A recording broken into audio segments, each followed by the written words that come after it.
नमस्कार, आप देख रहे हैं न्यूज 18। मैं हूं आपके साथ मेनका चौधरी। खबरें विस्तार से देखते हैं। सबसे पहले खबर दिल्ली से, जहां पर लगातार बारिश हो रही है। बीते 15 सालों का रिकॉर्ड टूटा है। एनसीआर में भी आज भारी बारिश का अलर्ट है। दिल्ली में यमुना नदी का जलस्तर खतरे के निशान के ऊपर पहुंच चुका है। निचले इलाकों में तेजी से पानी बढ़ रहा है। यमुना बाजार, मजनू का टीला, बुराड़ी में बाढ़ जैसी स्थिति बन गई है। लोगों को रेस्क्यू किया गया, सुरक्षित जगहों पर पहुंचाया गया। सुबह 6 बजे तक यमुना का जलस्तर 206.76 मीटर यानी कि खतरे के निशान के ऊपर है। वहीं इस बीच गाजियाबाद, गौतम बुद्ध नगर में आज स्कूल बंद रखने का फैसला लिया गया है।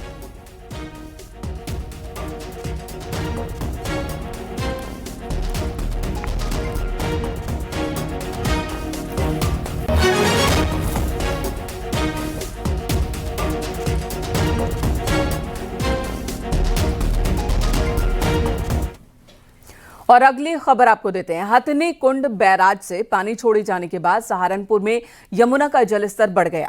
यमुना से सटे इलाकों में बाढ़ के हालात हैं। गंगोह से विधायक कीरत सिंह ने यमुना के प्रभावित इलाकों का दौरा किया है। उनके साथ प्रशासनिक और सिंचाई विभाग के अधिकारी भी मौजूद थे।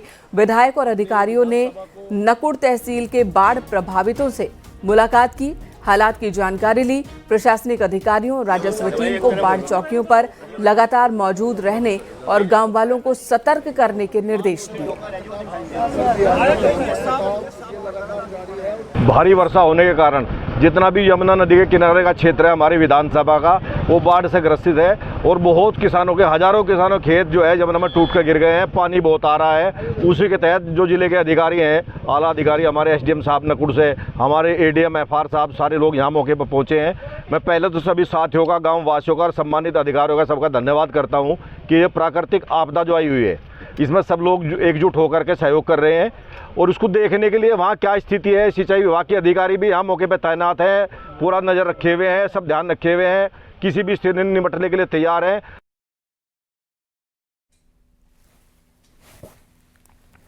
कन्नौज से खबर, जहां बारिश का पानी भरने से तिरवा कोतवाल में पानी भर गया। कोतवाली तालाब जैसी नजर आ रही है।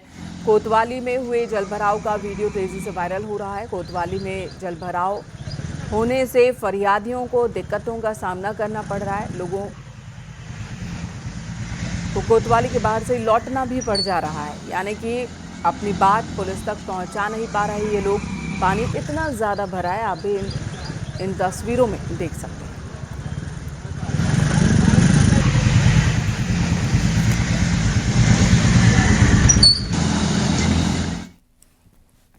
इधर लखीमपुर खीरी में शारदा नदी उफान पर है। शारदा नदी का पानी मैलानी नानपारा रेल ट्रैक तक पहुंच गया। शारदा नदी के पानी से रेलवे ट्रैक के बड़े हिस्से के नीचे से जमीन बह गई है। मामला भीरा थाना क्षेत्र का है। शारदा नदी खतरे के निशान के ऊपर बह रही है।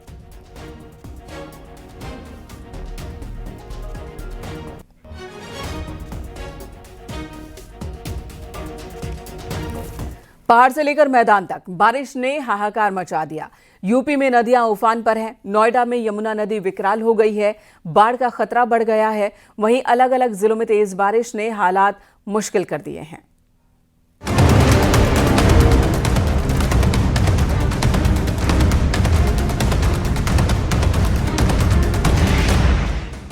हरियाणा से छोड़ा जा रहा पानी अब दिल्ली के बाद नोएडा में बाढ़ जैसे हालात पैदा कर रहा है। नोएडा में यमुना नदी का जलस्तर लगातार बढ़ रहा है। हालात ये हैं कि असगरपुर गांव के पास बने पुस्ता पर भी पानी की एंट्री हो चुकी है। आसपास रहने वालों की झुग्गियां पानी में डूबने लगी हैं।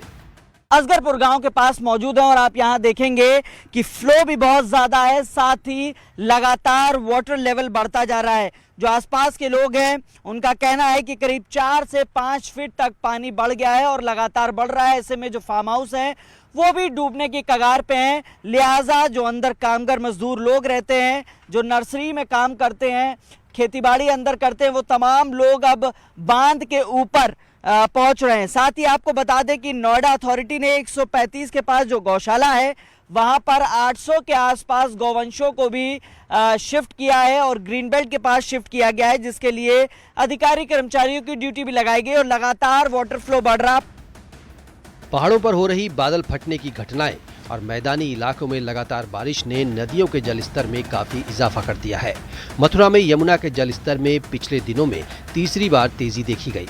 जलस्तर खतरे के निशान को पार कर गया है, जिसके चलते नदी के घाट पूरी तरह से डूब गए हैं। बात करी जाए तो लगातार प्रशासन के द्वारा एहतियात बरती जा रही है। लोगों को जो है घाट थे जहां पर लोग पूजा पाठ करने के देश विदेश से लोग आया करते थे, वहीं जो है आप देख सकते हैं। मैं अपने वीडियो जर्नलिस्ट कहूँगा कि वो दिखाएं किस तरीके से घाट जो है पूरी तरीके से जलमग्न है और यह घाट करीब करीब 6 फुट इन घाटों पर पानी भरा हुआ है, जिसके चलते यहाँ पर हादसों की संभावना है और इसी को लेकर जो है रिवर पुलिस लगातार तैनात है। अनाउंस कर रही है जो श्रद्धालु आने जाने वाले लोग हैं उनको एहतियात बरतने के लिए कह रही है, और जो लोग सेल्फी लोग जो बड़ी संख्या में लोग यहाँ पर आ रहे हैं उनको मना कर रही है। आगरा में भी यमुना का जलस्तर लगातार बढ़ रहा है। दिल्ली के ओखला बैराज और मथुरा के गोकुल बैराज से पानी छोड़े जाने के बाद यमुना में उफान देखा गया। ताजमहल के पीछे दशहरा घाट की सीढ़ियां पानी में डूब गई। सहारनपुर में यमुना ने रौद्र रूप ले लिया है। खतरे के बीच लोग अपनी जान दांव पर लगा रहे हैं। तेज बहाव से मुकाबला करने का मतलब अपनी जान को जोखिम में डालना है। इस बीच कुछ ग्रामीण तेज बहाव में उतरकर लकड़ियां पकड़ते नजर आ रहे हैं ताकि घर का चूल्हा जल सके।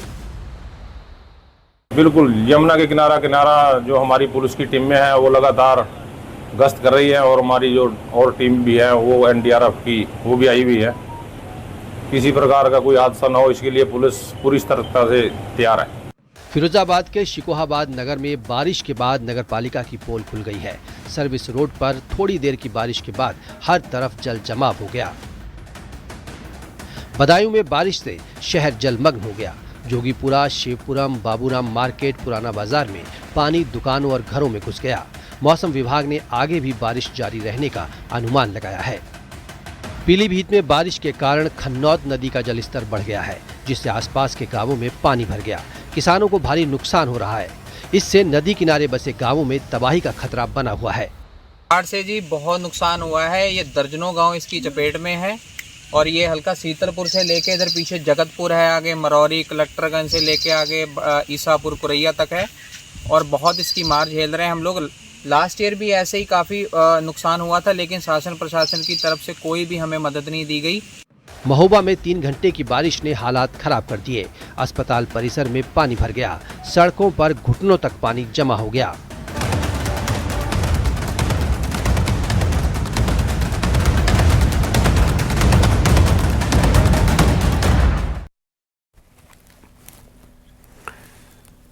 और मुरादाबाद से इस वक्त की बड़ी खबर आ रही है। 10 पुलिसकर्मी निलंबित कर दिए गए हैं। थाना प्रभारी समेत 10 पुलिसकर्मी पर एक्शन।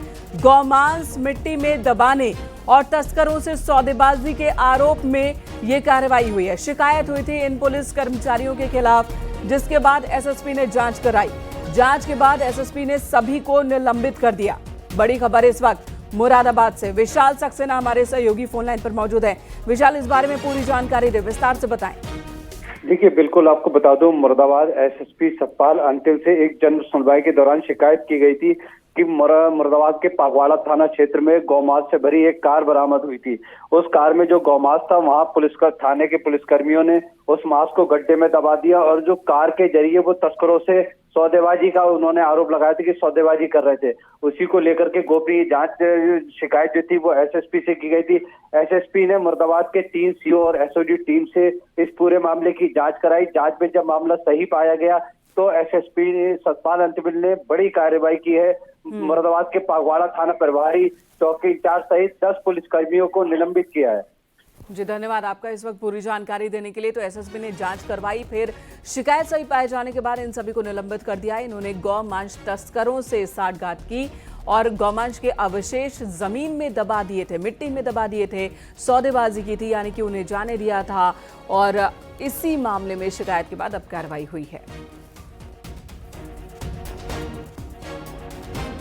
और अगली खबर का रुख कर लेते हैं। यूपी में बीजेपी बहुत ही धूमधाम से पीएम मोदी के जन्मदिन मनाने की तैयारी में है। पीएम मोदी का जन्मदिन 17 सितंबर को है और इस मौके पर 17 सितंबर से 2 अक्टूबर तक, यानी कि महात्मा गांधी की जयंती के मौके तक बीजेपी सेवा पखवाड़ा मनाएगी। और इसे लेकर आज दोपहर 12 बजे राजधानी लखनऊ के इंदिरा गांधी प्रतिष्ठान में वर्कशॉप का आयोजन किया गया है, जिसमें सीएम योगी होंगे, प्रदेश बीजेपी अध्यक्ष भूपेंद्र चौधरी होंगे, डिप्टी सीएम केशव प्रसाद मौर्य, ब्रजेश पाठक होंगे। इस अभियान के राष्ट्रीय सह संयोजक और युवा मोर्चा के राष्ट्रीय अध्यक्ष तेजस्वी सूर्या भी बैठक में शामिल होंगे।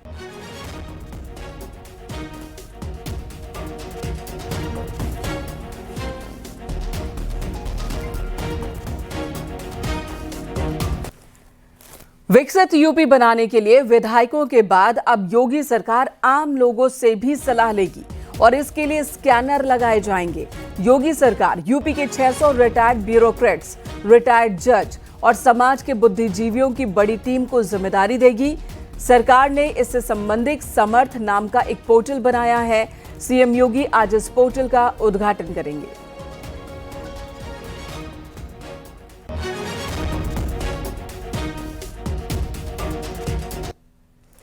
और आज कानपुर के भी दौरे पर रहेंगे मुख्यमंत्री योगी आदित्यनाथ, जहां पर वो आईआईटी कानपुर में कॉरपोरेट और एकेडमिक समिट में शामिल होंगे। सीएम योगी इस कार्यक्रम में मुख्य अतिथि होंगे।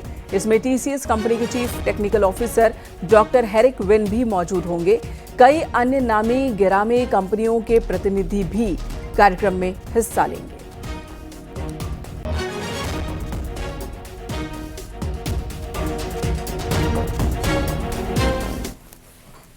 पंचायत चुनावों को लेकर बीजेपी बड़ा दांव चलने वाली है। बीजेपी ने इस बार मंत्री, सांसद, विधायक के परिवार या फिर रिश्तेदारों को टिकट न देने का फैसला किया। बीजेपी का कहना है कि पंचायत चुनाव में इस बार सिर्फ हार्डकोर कार्यकर्ता ही प्रत्याशी बनेगा।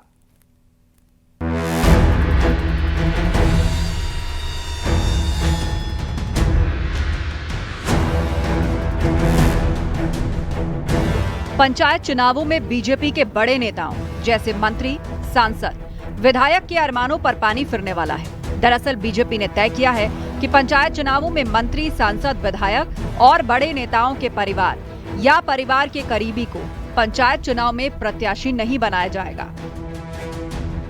पार्टी इस बार पंचायत चुनाव में किसी भी मंत्री, उत्तर प्रदेश सरकार के या विधायक या सांसद या पार्टी के बड़े पदाधिकारी के परिवार और उसके करीबियों को पंचायत चुनाव के चुनावी मैदान में नहीं उतारेगी, यानी कि समर्थन नहीं देगी, टिकट नहीं देगी।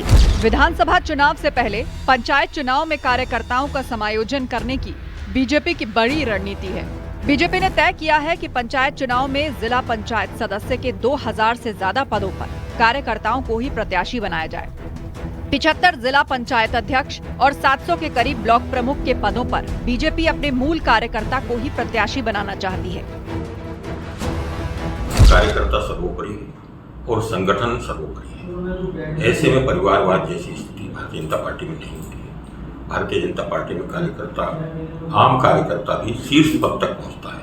और ये एक उदाहरण नहीं है, सैकड़ों हजारों उदाहरण, तमाम उदाहरण भरे हुए हैं जो कार्यकर्ता शीर्ष पदों पर पहुंचे हैं। बिना पूर्वाग्रह के कार्यकर्ता का समर्पण, सेवा भाव देखकर कार्यकर्ता को आगे बढ़ाया जाता है। पंचायत चुनाव में कार्यकर्ता सर्वोपरि है। दरअसल इस समय कई मंत्रियों, बीजेपी के नेताओं के करीबी और परिवार के लोग ब्लॉक प्रमुख, जिला पंचायत अध्यक्ष और जिला पंचायत सदस्यों की कुर्सी पर काबिज हैं। इस बार बीजेपी ने तय किया है कि सभी मंत्री, विधायक, सांसद और पार्टी के बड़े नेता अपने क्षेत्रों में पार्टी के समर्थित प्रत्याशियों को जिताने का काम करेंगे। बीजेपी पंचायत चुनाव में जिताऊ और टिकाऊ कार्यकर्ताओं को चुनावी मैदान में उतारेगी। भारतीय जनता पार्टी ने फैसला कर लिया है कि भारतीय जनता पार्टी अपने कार्यकर्ताओं का समायोजन पंचायत चुनाव में करेगी, उनको ब्लॉक प्रमुख बनाएगी और उनको जिला पंचायत सदस्य और जिला पंचायत अध्यक्ष में समर्थन देगी और उनको ही अपना प्रत्याशी बनाएगी। कैमरामैन गोपीगिरी के साथ संकेत मिश्रा, न्यूज़ 18 लखनऊ।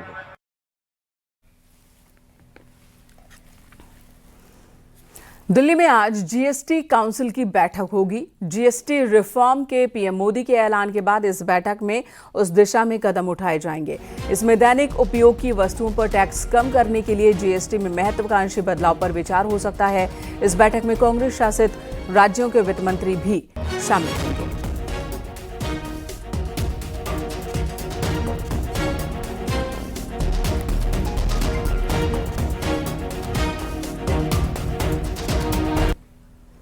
इधर अलीगढ़ में बीजेपी के युवा मंडल अध्यक्ष पर जानलेवा हमला हुआ। बताया जा रहा है कि बलदेव छौकर थाने में शिकायत दर्ज करवाकर लौट रहे थे, तभी बाइक और कार सवार हमलावरों ने उनकी गाड़ी को निशाना बनाया। कार पर ताबड़तोड़ हमला किया गया। हमलावर फरार हो गए। फिलहाल पुलिस ने जांच के लिए स्पेशल टीम गठित की है।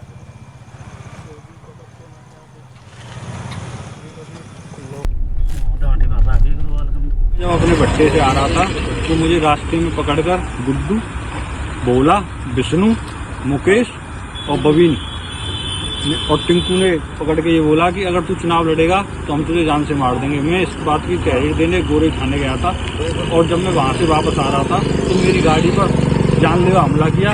मेरे से अगली गाड़ी पे तो फायर किया और मेरी इस गाड़ी पे ईंट डंडे से हमला किया, जिसमें उसका शीशा फूटा है, लाइट फूटी है, उसका पलट फूटा है। वीडियो संज्ञान में आया है जिसमें कार चालक द्वारा बताया गया कि उसकी कार पर पीछे से बाइक सवारों द्वारा हमला किया गया। उपरोक्त प्रकरण में आवश्यक साक्ष्य संकलन कराए जा रहे हैं। टीम का गठन कर सीसीटीवी फुटेज देखे जा रहे हैं।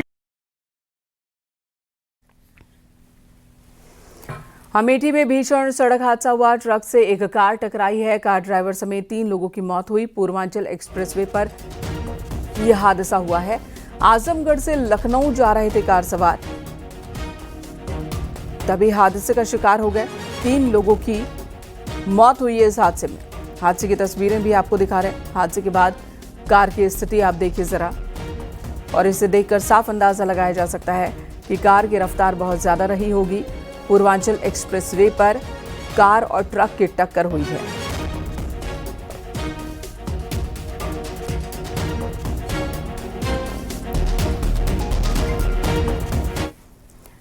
वाराणसी में भोजपुरी फिल्म अभिनेता पवन सिंह पर मुकदमा दर्ज हुआ। पवन सिंह पर फिल्म निर्माण के नाम पर करोड़ों की ठगी का आरोप है।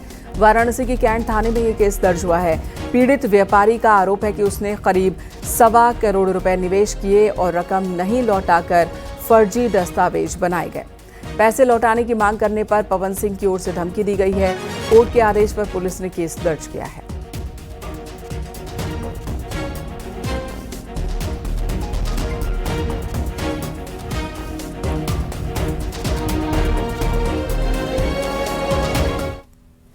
वाराणसी में हिंदू नाबालिग का धर्मांतरण और निकाह करवाने के मामले में पुलिस ने बड़ी कार्रवाई की। आरोपी मौलवी और 2 अन्य सहयोगियों को गिरफ्तार किया।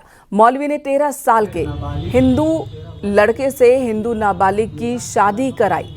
गंभीर आरोप लगाया उस पर। वाराणसी के आदमपुर थाना क्षेत्र का मामला है। आपको बता दें, पुलिस इस मामले में 2 शातिरों को पहले ही गिरफ्तार कर चुकी है।